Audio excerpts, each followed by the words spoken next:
Presley Reed, thank you for coming in. Thank you for reaching out to me. Well, you are an interesting person. You were born in an unusual time that put your graduation in 2020 in the middle of a pandemic. What was that like? It was definitely weird. It was not, everything was pretty unconventional, not expected at all. I mean, we got like our first half of our year. Some people like to say that our year was cursed to start out with because we had Kiss Your Mom Goodbye, and the first day that we were supposed to do Kiss Your Mom Goodbye, it rained. Oh no. Yeah. That's right, I remember that. Yeah. It was pretty funny though. Like we had our first year and it's just, everything just kind of was unexpected, but it really puts things into perspective. I think personally it made me a lot more aware of what I should be grateful for. Like, I mean, not getting to see your friends in like this situation that you should be in every day, like a school setting, like you just put things into perspective. Mm-hmm. Well, you really got denied everything, you know, no official prom and a very strange graduation ceremony out in a football field. Yeah, but I mean, Bishop Kelley really handled everything so wonderfully. I'm so blessed that I got to go to Bishop Kelley because they tried so hard throughout this whole pandemic to make the seniors feel so loved and special and like taken care of. Because a lot of schools didn't even get to have actual graduation. Like they didn't get any, like Bishop Kelley spent every week trying new things to kind of have senior spotlights and things like that.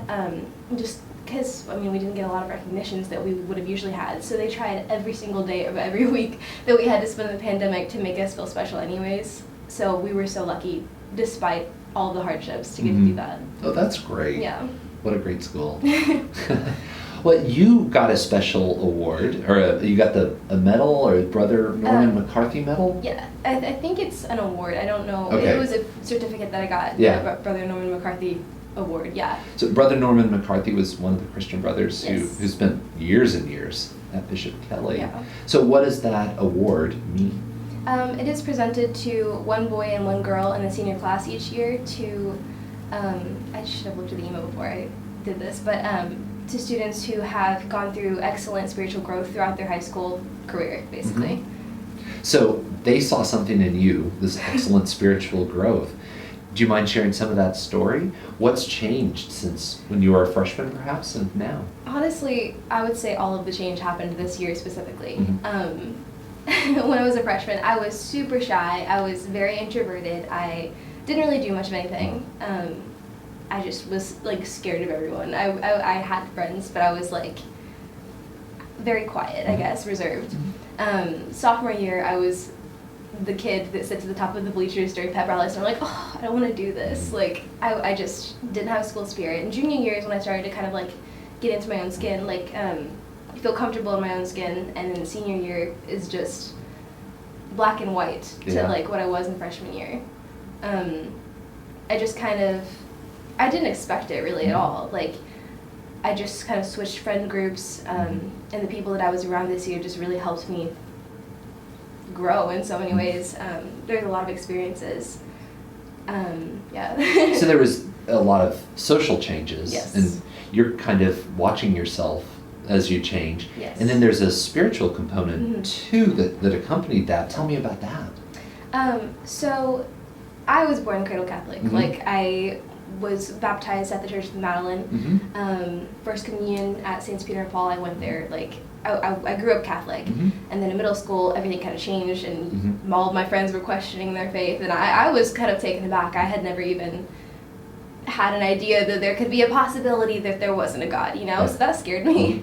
But then, I don't know, I was in a group of friends that just didn't feel that way, and so I thought about it, and I was like, I don't know what I feel. So all throughout high school until like junior year, I was like, wasn't where I should have been. I lost touch with my faith. I wasn't wanting to go to church. My mom tried really hard to get me to go to like the freshman retreats and stuff like that, and I downright refused, as teenagers do.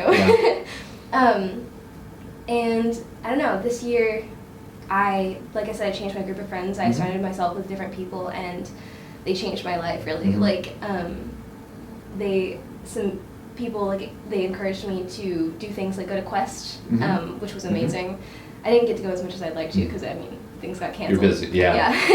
And I went on Search Retreat and Kairos Retreat, too, and I mean, I just started surrounding myself with people who lived a more faithful life, and I was different than what I'd had for so long, and I just embraced it, I guess.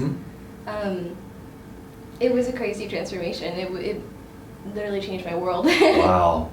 Can you point to one specific moment where you can say, this was one day, everything changed? Yes. So actually, one of the reasons that I had fallen out of touch with my faith was I tried so hard to be a good Catholic when I was little, but like I struggled so hard because I prayed and I prayed and I prayed, and it was very automatic, which is not how you should pray.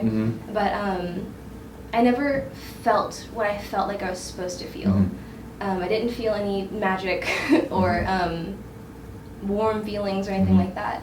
And then one day I had a friend who had a really difficult day, and I was on the phone with him, and I was trying to make him feel better. And eventually he was like, I can't talk to you right now. I'm going to go to the chapel to pray. And it was kind of late at night. And he had been praying, and he knew that I was struggling with my faith. And he called me on the phone after he had been praying, and he said, Presley, God wants to know you so bad. Like, wow. He loves you so much, and he wants to be with you. He wants to know you. He wants you to be open to him. And that phone call, I remember crying. Like, that feeling that I had never felt before just was something I could never even explain. Like, I felt crazy. It was amazing. Like, my hair stood on end. Like, it was amazing. That is the moment that kind of flipped everything around. And ever since then, it's like I haven't stopped feeling it.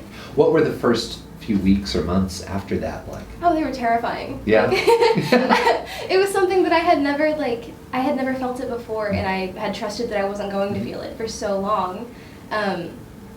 You go from living this life where you're like, there's nobody up there, like you're alone, and then everything switches, and you feel this feeling that you've never felt before, and your whole life starts to change, and everything is just all different all at once. And it was amazing. It was an amazing feeling. I was so happy. Everything was like, I mean, I'm still so happy. But everything was just light and different and just contrasting to everything that I had before. And it was scary to change so suddenly. But I'm so grateful for all of that. It was amazing. That's awesome. What a story. What an inspiration. So what's next for you? I am going to Oklahoma State. Right now I'm just in general business. I'm hoping to narrow that down a little bit. That's awesome. Well, then you can certainly connect with the Catholic students that are there. Oh, Father goodness, Brian, Father Kerry Wakulich, so all that. I mean, Father Brian was at Bishop Kelley, and like I'll get to be there again. That is awesome. Well, thank you, Presley Reed. Congratulations. Thanks for spending time with us. Thank you so much.